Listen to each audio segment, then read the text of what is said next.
તમે બધા જાણો છો, આપણા શિક્ષણ મંત્રી અમારા નર્મદા જિલ્લામાં આવ્યા ત્યારે શિક્ષણ મંત્રીએ મારા નામની અનેક ટિપ્પણીઓ કરી, અનેક ભાષણો કર્યા. એમણે કીધું કે શું ખોટ પડી ગઈ. ત્યારે શિક્ષણ મંત્રીને હું કહેવા માંગુ છું, તમે શાળાના કાર્યક્રમમાં ઉપસ્થિત હતા શિક્ષણ મંત્રી તરીકે. તમે જે જગ્યા પર આવ્યા હતા એ શાળાનો કાર્યક્રમ હતો અને તમે શિક્ષણ મંત્રી છો. ત્યારે શિક્ષણ મંત્રી તરીકે તમારે એનું ચિંતન કરવું જોઈએ કે આદિવાસી વિસ્તારોમાં નકલી કોલેજો ચાલે છે નર્સિંગના નામે. આદિવાસી વિસ્તારોમાં એક શિક્ષકથી હજારો શાળાઓ ચાલે છે, એની ચિંતા તમારે કરવી જોઈએ. તમે પોતે મંત્રી છો અને આદિવાસી બાળકોને ઉચ્ચ અભ્યાસ માટે જે પોસ્ટ મેટ્રિક શિષ્યવૃત્તિ મળતી હતી એ તમારી સરકારે કેમ બંધ કરી, એનો ખુલાસો તમારે આપવો જોઈએ. શિક્ષણ મંત્રીએ એની વાત કરવી જોઈએ. એની જગ્યાએ ચૈતર વસાવા શું કરે છે એની વાત કરતા હતા.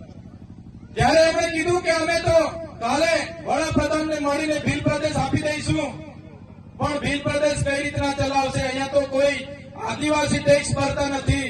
ત્યારે શિક્ષણ મંત્રીને ખબર ન હોય તો એમની જાણ માટે હું કહી દઉં છું, આદિવાસી વિસ્તારમાં જે પાણી છે, વીજળી છે, લિગ્નાઇટ છે, રેતી છે, પથ્થર છે, જળ છે, જંગલ છે, જમીન છે, એમાંથી અનેકો કરોડો ને પણ અબજો રેવન્યુ અમે જનરેટ કરીએ છીએ. એનાથી આ દેશ ચાલે છે.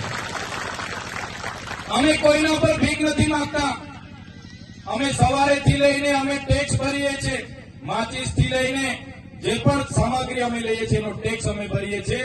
અને તમારા મળતિયાઓ, એનજીઓ, એજન્સીઓ, કોન્ટ્રાક્ટરો ટ્રાઇબલ સપ્લાયનું કરોડોનું બજેટ સગે વગે કરે છે. ત્યારે આદિજાતિ વિકાસ વિભાગે, તમે મંત્રી છો તો આદિવાસી બાળકોની સ્કોલરશીપ કેમ બંધ કરી એનો ખુલાસો તમારે આપવો જોઈએ.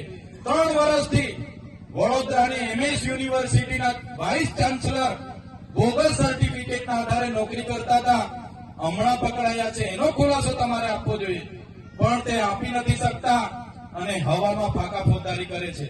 ત્યારે ભીલ પ્રદેશ અમે કાલે આપી દેવાની મોટી મોટી વાત કરતા હતા.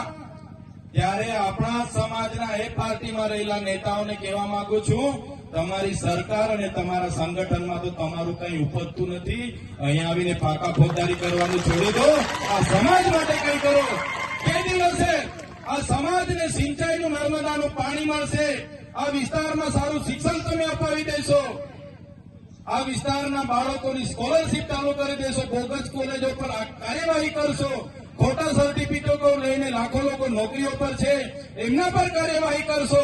અને જે દિવસે તમે જો અમારી સરકારમાંથી અમને અલગ ભીલ પ્રદેશ અપાવી દેશો, એ દિવસે અમે તમારો પીઠ થબડીશું ને તમારી સાથે ઉભા રહીને તમારા વખાણ કરીશું, પણ તમે અમને ભીલ પ્રદેશ અપાવી દો.